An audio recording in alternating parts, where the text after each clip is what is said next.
তাহলে কি হবে গুরুমা? কারোর কোনো ক্ষতি হবে না? আমি জোর দিয়ে কিছুই বলতে পারছি না ইন্দু। আজ তার অসাধ্য কিছুই নেই, আর বলতে পারো সেই জন্যই আজ আমি এখানে এসেছি। তাহলে এখন উপায়? তার প্রথম লক্ষ্য হলো বৌরানী। যে করেই হোক বৌরানীর ক্ষতি করার চেষ্টা করবে। কনক?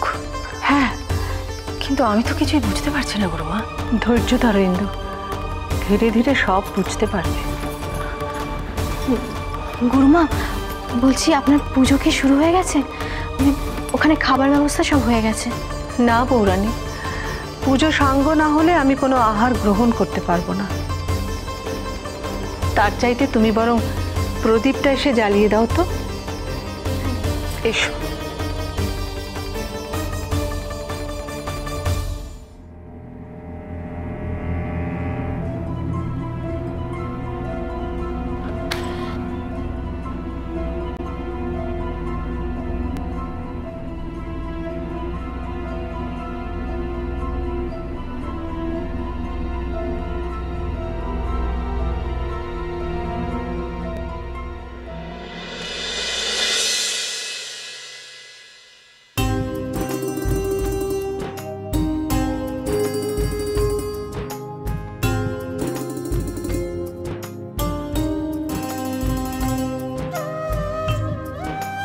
দেখেছো ইন্দু,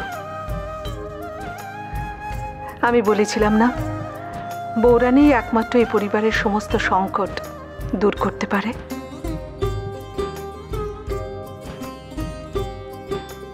তাই এখন বিপদ ওর প্রতি পদে পদে। গুরুমা আপনি এসব কি বলছেন? ভয় পেও না বৌরানী, ইন্দুর এখন সবকিছু জানার সময় হয়েছে। আজকের দিনটা কেউ একা সামলাতে পারবে না। আপনি আমাকে বলুন গুরুমা, কনকের ভালোর জন্য আপনি আমাকে সবটা পরিষ্কার করে বলুন। বৌরানীর কোনো ক্ষতি হলে এবারের সমস্ত শুভ দ্বীপ নিভে যাবে।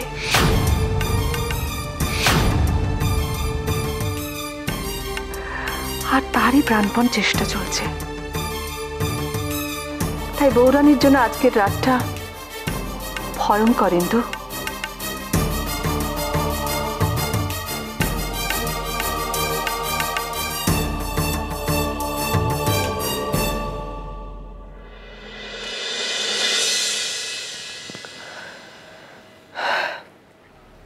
তুই কোথায় আছিস রে ঝিলমিল? হ্যাঁ রে মেয়ে, তোর কি মায়ের কথা একবারও মনে পড়ে না কো? কেন বলতো, কেন তুই একবারও আমার সামনে আসিস না? তোকে দেখতে যে আমার বড্ড মন কেমন করে রে ঝিলমিল, বড্ড মন কেমন করছে। আমি তো তোমার কাছেই আছি মা।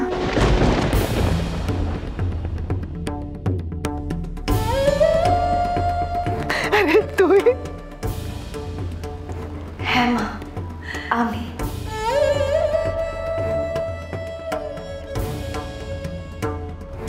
তার মানে আমি যা ভেবেছিলাম সেসব ভুল, আমি দুঃস্বপ্ন দেখেছিলাম। বল কেনে, তোর কিছু হয়নি না? কিছু হয়নি তোর? ঠাকুর, তার মানে তুমি সত্যি আছো গো ঠাকুর, তুমি আছো। মা, তুমি যেটা ভাবছো সেটা ভুল। আমি সত্যি আর নেই মা। তোমার ঝিলমিল মরে গেছে। কিন্তু আমি যে তোকে দেখতে পাচ্ছি রে মেয়ে। এই তো তুই আমার সামনে দাঁড়িয়ে আছিস। মা, অভ্র আর আমার বাচ্চাদের টানে আমি আটকে গেছি মা। ওদের ছেড়ে আমি যেতে পারছি না মা। আমি ওদের সাথে থাকতে চাই মা। বেশ তো, থাক না। তোর ঘর সংসার, তোর স্বামী, বাচ্চা, ওদের সঙ্গে তুই থাকবি। আমার বড় কি কথা রে? হ্যাঁ, কিন্তু মা, কনক যে আমাকে থাকতে দেবে না। এই বাড়ি থেকে আমাকে তাড়ানোর জন্য উঠে পড়ে লেগেছে। চাই না আমি এখানে থাকি। তবে কি মরেও তো শান্তি নেই রে মেয়ে? না মা, আমার মনেও শান্তি নেই। কনক এই বাড়িতে থাকলে আমাকে চলে যেতে হবে মা। চলে যেতে হবে বললেই হলো নাকি রে? আমি এখন এখানে আছি না। তুমি পারবে মা? তুমি আমাকে রাখতে পারবে? পারবে তুমি কনককে আটকাতে? বেশ তো, তুই আমাকে বল না কি করতে হবে। আমি তোর জন্য সব করতে পারি। তুই দেখ, আমি তোর জন্য সব করতে পারি, সব। বেশ, তাহলে আমি যেটা বলছি সেটা তুমি মন দিয়ে শোনো। আজ রাতে মানে আরেকটু পরে গুরুমা পুজোয় বসবেন। সেই পুজো যেভাবেই হোক মা, অসম্পূর্ণ রাখতে হবে। আর তার জন্য প্রয়োজন হলে বলি দিতে হবে কনককে।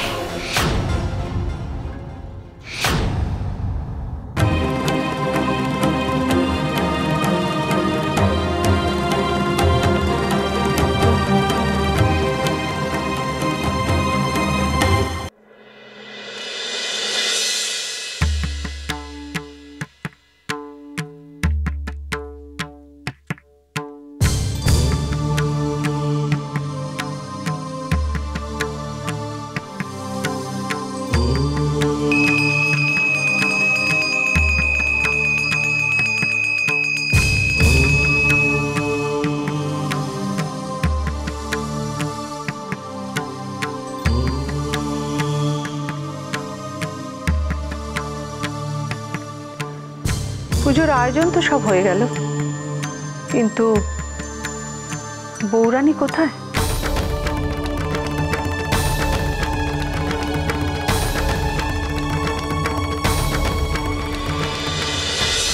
এসব তোমরা কি কি শুরু করলে বলো তো? আশ্চর্য।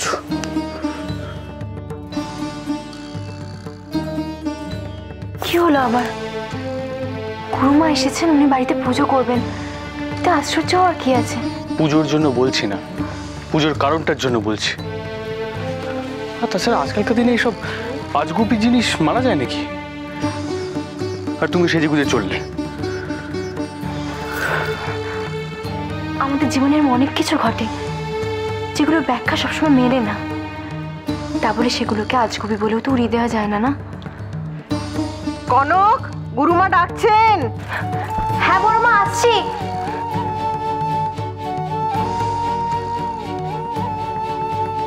এরকম করে থেকো না, আজকে পুজোর দিন।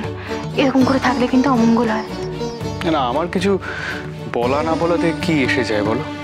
আর তাছাড়া তুমি যখন সবার কল্যাণের দায়িত্ব নিয়েই রেখেছো, আমি তোমাকে আটকাবার কে?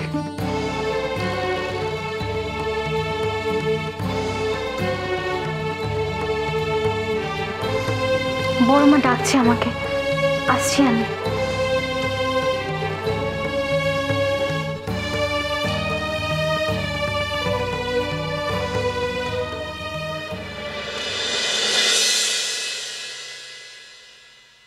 কি ব্যাপার? সময় বয়ে যাচ্ছে, বৌরানী আসছে না তো? এতক্ষণে তো চলে আসার কথা। আমাবস্যা তিথি তো শেষ হতে চলল। পুজো অসমাপ্ত থাকলে তো ঘোর অমঙ্গল হবে। কনক তো কখনো এরকম করে না।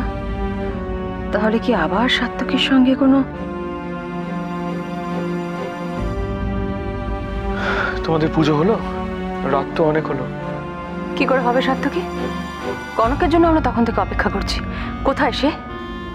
মানে ও তো অনেকক্ষণ আগে ঘর থেকে বেরিয়ে এখানে এসে গেছে, বড় মা ডাকার সঙ্গে সঙ্গেই।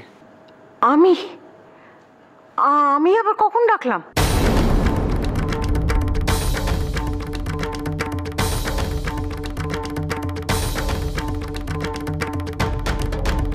কনক তাহলে কোথায় এখন?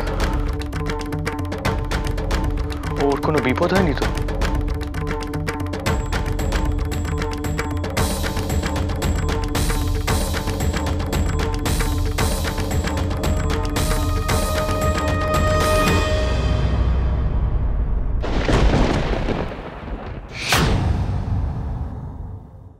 যদি আমাকে মেরেও ফেলো তাও এই পুজো বন্ধ করতে পারবে না। আমি সব পারি কনক। আমার ক্ষমতা সম্পর্কে তোর কোনো ধারণা নেই। এতটা স্বার্থপর হয়েও না দিদি ভাই। আমি তোকে অনেক বোঝানোর চেষ্টা করেছি কনক, কিন্তু আর না। এবার তোকে সবাইকে ছেড়ে চলে যেতেই হবে। না দিদি ভাই, দিদি ভাই না, না, না।